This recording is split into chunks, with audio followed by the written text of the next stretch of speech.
got where I am now. I started making videos when I was 11, had no fucking clue what I was doing. They were absolute trash. And then no one watched them when I was 11, no one watched them when I was 12, no one watched them when I was 13, no one watched them when I was 14, no one watched them when I was 15. And then I started to get like, holy fuck, is anyone ever going to watch these? I'm like 4 years in. I'm like having depressive mental breakdowns because I'm pouring everything I have. But I mean, like at the time, obviously everyone thinks the videos I make are great. And I thought I was making like insanely great videos, but they're just trash. And like the problem is that I didn't have anyone to teach me how to edit. So I'm like learning on my own. I didn't know anything about cameras, didn't know anything about anything. And then 16, no one's watching them. 17's no one watching them. And I'm like, fuck, my whole life, I was just like, I just want to do YouTube. I need to make enough money by the time I graduate high school so I can do this or I'm fucked. Cause like I didn't have good grades or anything. And we didn't have much. Stupid game and some hacker like killed my base when I was 11. And so I uploaded it and my first video got 20,000 views like instantly because it was like all the people that played the game was like, oh shit, you can hack in this game. It's a game called Battle Pirates. I guarantee you no one listening. What is it called? Battle Pirates. No one here has ever heard of it. Battle card? Battle Pirates. It was, Battle Pirates. Yeah, it was a really small game. But I uploaded that and I got 20,000 views. And that was probably the best thing that could have ever happened to me because then I was hooked from day one. Literally, like most people, it takes hundreds of videos before you get like one view. And somehow the very first video I uploaded at 11 got like 20,000 views. And then I was just like, oh, I fell in love and I've been hooked ever. People would tell me, all you do is talk about YouTube. You're too obsessed with YouTube. Like, get a life. Like from 13 to like 19, I never met anyone who cared about YouTube. Like not even an ounce. And so I was so untalkative. People thought like there was problems with me because I just wouldn't talk to anyone. Because all I would do is talk about YouTube. And after a while, like you realize like no one cares. Like you just get labeled as the guy that just only likes YouTube. And so I kind of just like didn't talk at all. And then when I was 19 and I had like 10,000 subscribers, maybe it was like 18. And that's when I started meeting a few other YouTubers online. And I realized like I'm not a freak. I'm just like obsessed. Videos and tutorials or something? Most of my growth came actually after I graduated high school. Basically what I did was I somehow found these other like 4 lunatics. 3 of us were college dropouts. One was a high school dropout. And one, I don't know, he just like quit his job. We were all super small YouTubers. And we basically talked every day for 1,000 days in a row and did nothing but just like hyper study like what makes a good video, what makes a good thumbnail, what's good pacing, like how to go viral. And we would just call it like daily masterminds. We would just get on Skype every morning and like some days like I'd get on Skype at 7 a.m. and I'd be in the call until like 10 p.m. and then I'd go to bed, I'd wake up and I'd do it again. And we'd do things like just take 1,000 thumbnails and see if like there's a correlation to the brightness of the thumbnail to how many views it got, or like like videos that get over 10 million views is like how often do they cut the camera angles or like things like that. Really? So you microanalyzed everything. Really? Yeah, just I mean for like we were very religious about it, and so that's where most of my knowledge came from. Is I just surrounded myself with these lunatics, and just every day like we didn't do anything. We had no life. But everybody had sort of a similar vision. Yeah, exactly. And so we all had like 10, 20,000 subscribers when we met. And by the time we stopped talking, we all had millions of subscribers, and we all hit a million. Like I met a bunch of people when I had 10,000 subscribers, and we all we agreed not to drink, we didn't do drugs, like we didn't date, we didn't do anything. We just literally obsessed from the time we woke up to the time we went to bed. That's literally all we did. It's wild. Like I've told this story before, but for people who didn't listen to our other podcasts, like one day I literally got up and we had an 18-hour Skype call. And then I went to bed, and that's all I did. And we were just tearing apart YouTube videos, studying trends and stuff like that. I don't even know how I got food. Like, pretty sure I was just ordering food so I didn't even have to leave my house so we could keep working. Like, it was that level of obsession. Which, this is gonna sound dumb, but I've just spent so many years just studying what does well. And I've seen so many hundreds of thousands of videos probably at this point, because I don't watch movies and didn't even listen to music till I was like fucking 20 years old. I would just obsess, study retention charts. We'd scrape a million videos, see where the dip is. Like I know everything. Like if you pee, like how it hurts retention, if you sneeze, like all that kind of stuff. And so I've just like, my brain has just been programmed to like just know. I don't know. It just comes secondhand. Like I can just tell you, no, retention is going to drop there. If we should probably. Yeah, peeing hurts retention. Way too many years. And you just start to notice patterns. Like the thumbnails on the most viewed videos or videos that go super viral tend to be clear, tend to not have much clutter, tend to be pretty simple. Titles tend to be less than 50 characters. Intros tend to be this. Stories tend to be this. And you just kind of like, after you see those thousands and then tens of thousands of time, it just... Yeah. We said the same thing last year at VidSummit. Obviously, if someone doesn't click your video, they're not going to watch it. So it seems silly to for us, invest months and millions of dollars filming a video if we don't even know what the thumbnail and title is going to be. So the fundamentals for us is, we have a full-time sketch artist. Is like, before I even put an idea on the calendar, we sketch out what the thumbnail will be like. Usually we'll sketch out a couple versions and figure out what the title is. So whenever this video goes up, maybe in like a month or two, some rough version of this will be what the final thumbnail is. So it just because you have an image in your head, and sometimes when you make it a real thumbnail, it just doesn't look good at all. Yeah. And then, if you do that after you make the video, it's brutal because you just wasted all that time and money for a 10 out of 10. So this helps make sure so intrinsically interesting that it's just gonna fuck with them if they don't click on it. You know what I mean?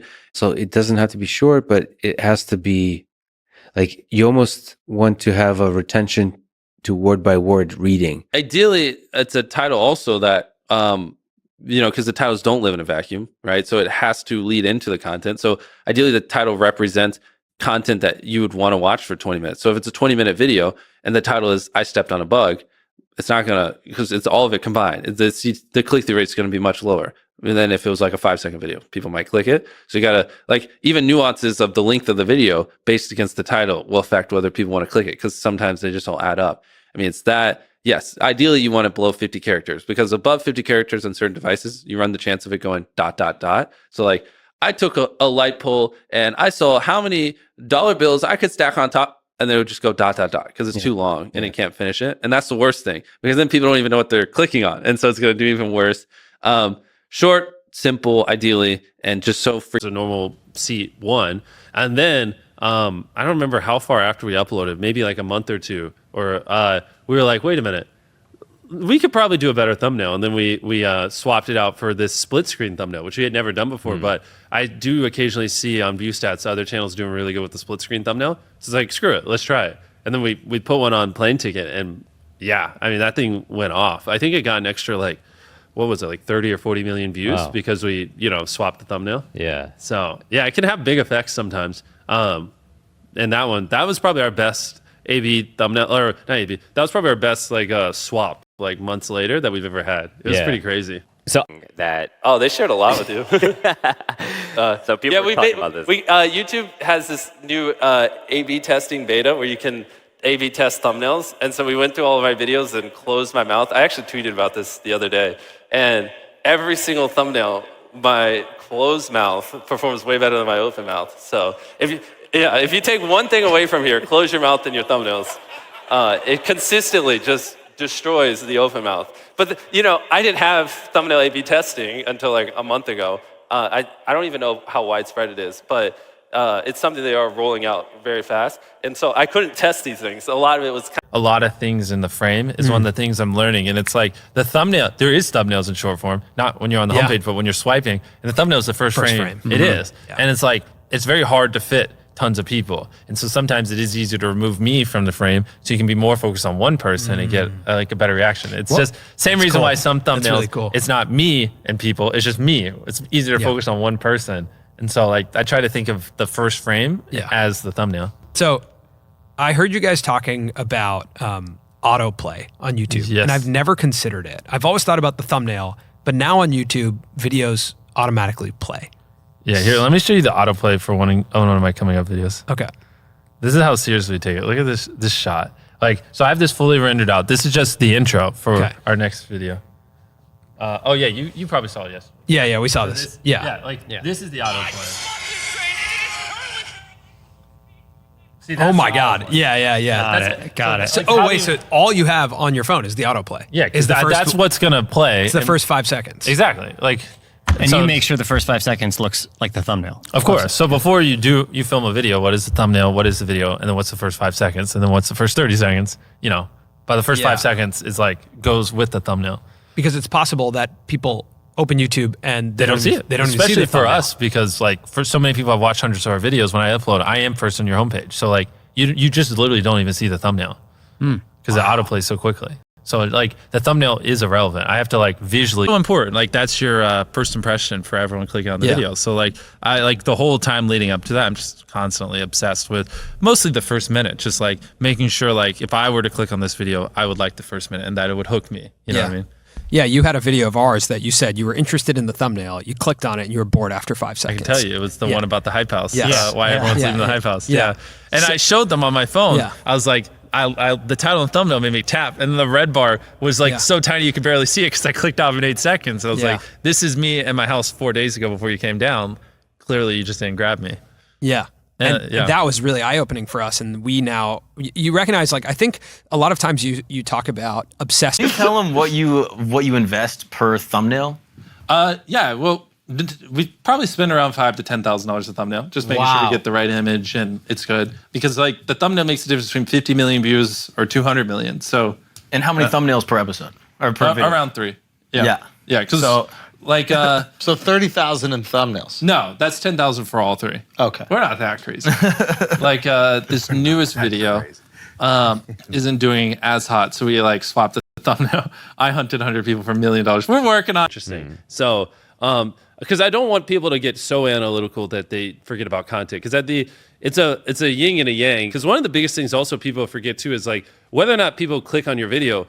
A huge factor is their experience with your last video. And so if they've watched 5 of your videos and they didn't enjoy it, it doesn't matter what your title and thumbnail is. They're going to see a Ryan Trahan or a Mark Rober video and your video. And they'll be like, the last 5 times I clicked on your video, the last 5 times I clicked on Ryan, I enjoyed it. I laughed. I had a good time. It was a vibe. They're going to click on Ryan. Get fucked, you know? And so that's where it's like, you have to, I would say it's like focus, like, and the pendulum, focus more on content than you do clickbait.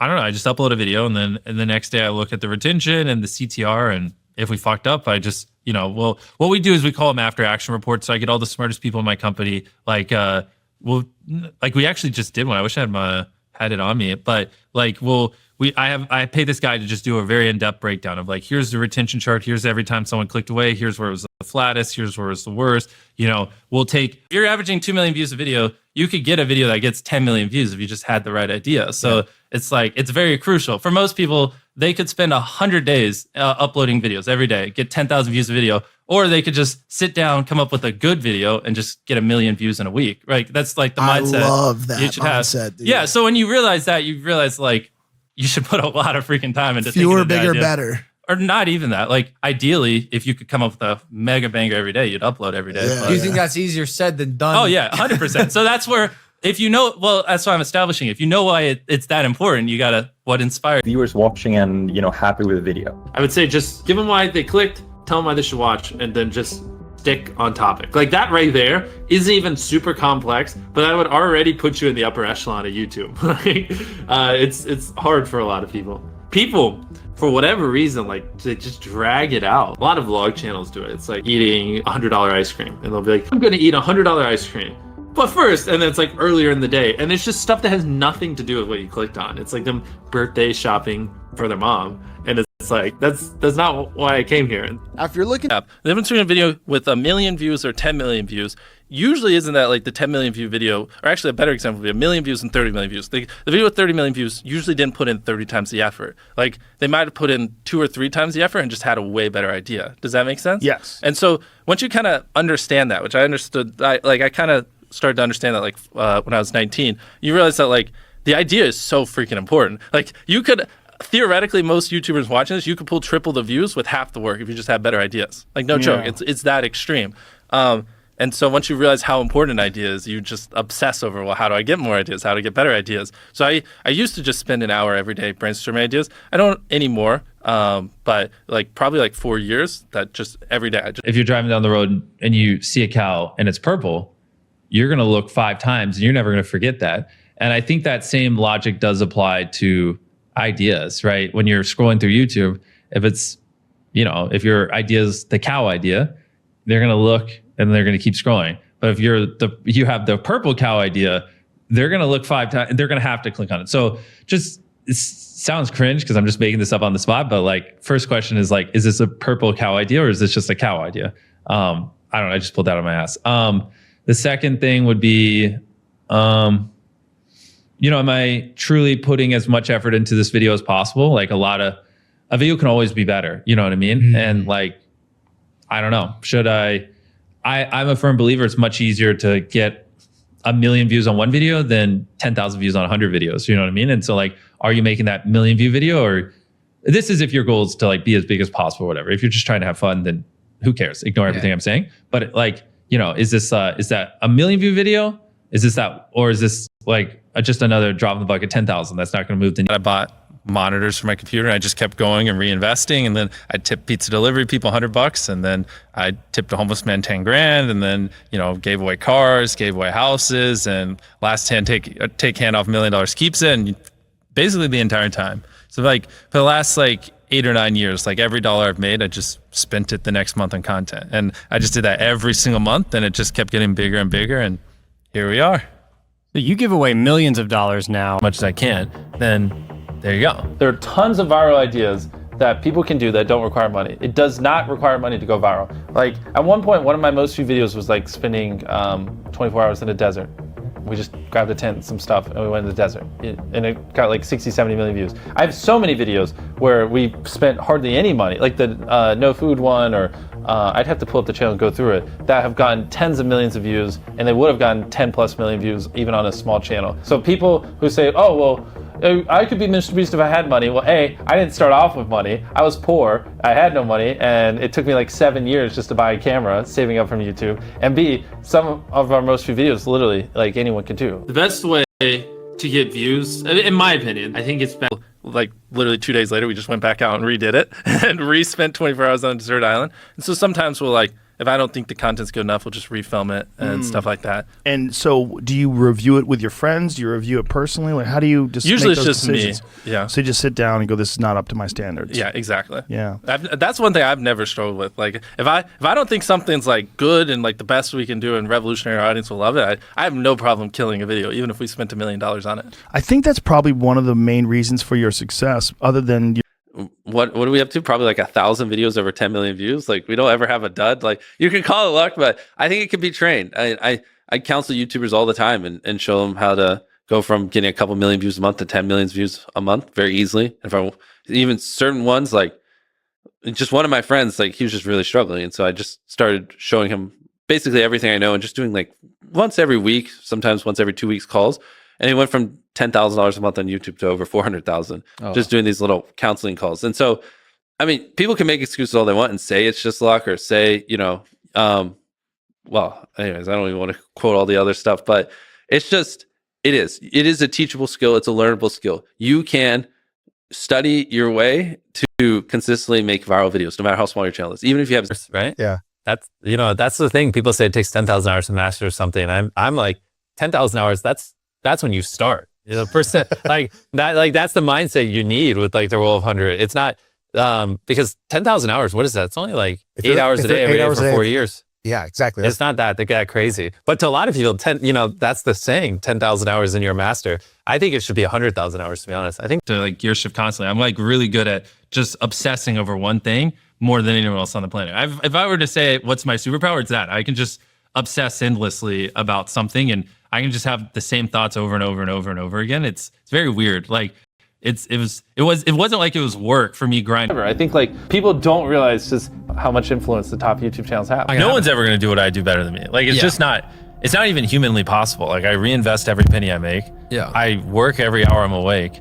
I devote every atom in my brain to solving this. I hire the best people on the planet. I've been doing this for 14 years. And I think in decades, not years. So I'm going to be doing this for another 20, 30 years, not 2 or 3. So no, the next me isn't going to be me because no one's going to do what I do better than me. It's not possible. If I thought someone was going to do what I do better than me, it's not possible. If I thought someone was doing better than me, I'd just start sleeping less so I could work even more. Like I'd figure it out. The barrier to entry to be you is extremely high. Yeah. Right? Especially where you're at Well, it's just because I'm all in. I'm crazy. Like people shouldn't be me. I don't have a life. I don't have work-life balance. My personality, my soul, my being is making the best videos possible, entertaining,